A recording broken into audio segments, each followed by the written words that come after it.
Today is day one of our free motion Mastery in a Month program that we're using with Ranae Merrill. So we appreciate her and all the time she's put into this program.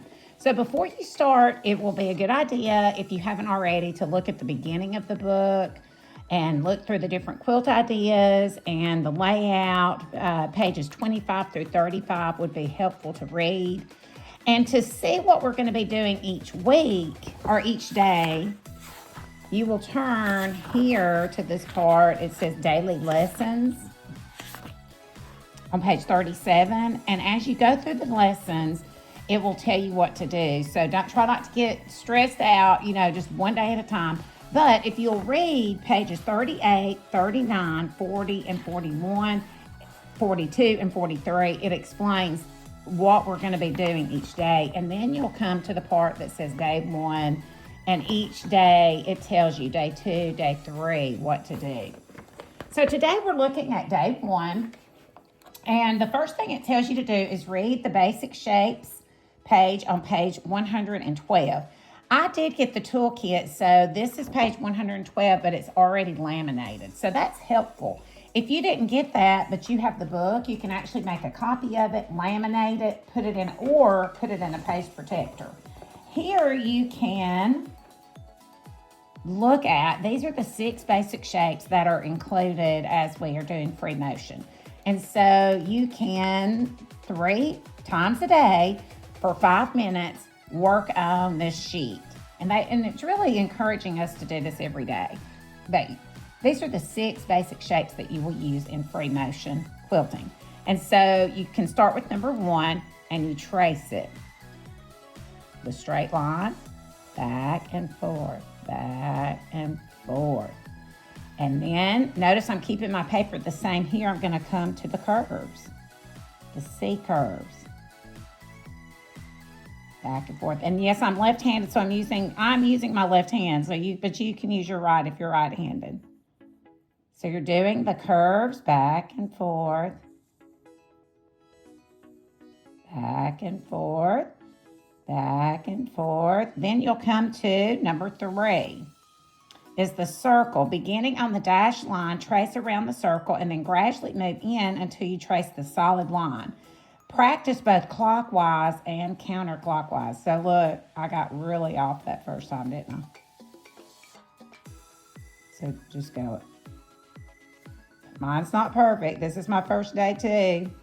Okay, so let's say I'm going to go out here and I'm going to do counterclockwise now. Come to the inner circle. All right. And number 4 is the teardrop. All right, so here, start at the top. And notice I'm not going to pick my pen up. Up and down, up and down. All right. So this is the teardrop here at the bottom.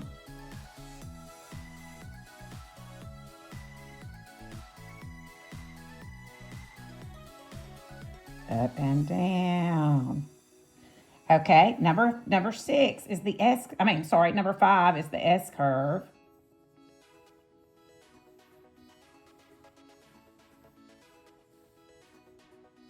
S curve.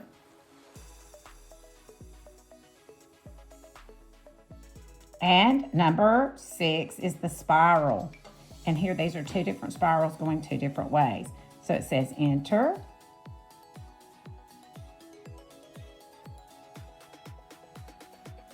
And then exit through the dotted line. Enter. Around. And exit through the dotted line. And notice how that is not perfect. Of course, we're just learning. So I could do that multiple times and do that 5 minutes. All right, so now this, to anchor this down so it doesn't slide, as I'm going to be moving this tool over the laminated paper, I'm going to put the grippy pads on the bottom. This came with the toolkit, but it looks like kind of like a shelf liner that you could get if you do not have the toolkit. And that kind of keeps it anchored. All right, so do you see this little dot here, I am going to be starting with the straight line, okay? And I'm going to put my hands, if I'm using a regular sewing machine, domestic sewing machine that I'm going to be doing free motion, I'm going to hold my hands like this. If you're using a frame mounted long arm, look on page 41 that shows you how to put your hands on the tool. But I'm just doing this for the domestic. Okay, so when we're doing this, what we're doing is we're trying to get a feel for the rhythm that I'm going to be going, how fast, how slow, and also moving my hands together, getting them to work together. All right, so that's number one. Then I'm going to move to number two, the C curve. Up and down, back and forth. All right, and then I'll go to the inside and do that several times.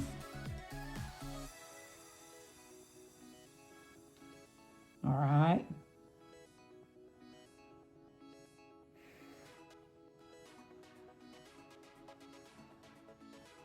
Okay, and then you'll do number three is the circle. So remember, we're starting on the outside, go in a circle, and then gradually come inside, around and around.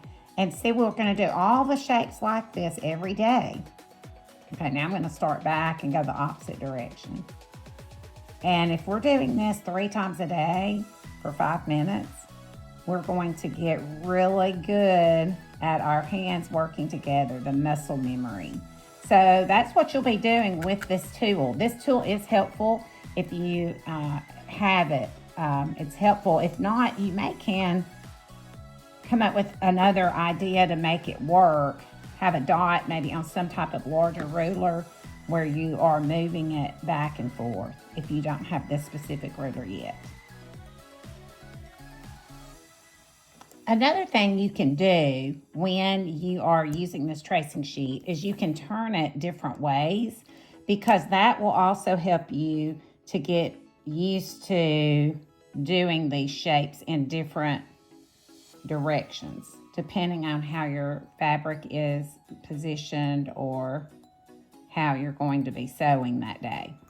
So, for example, if I turn it this way, I might do all of the tracing and then clean that off and then bring in my ruler. And so, see, it's very different, especially like for a C curve, if I'm going this way at it instead of earlier, I was going at it this way with my hands over here.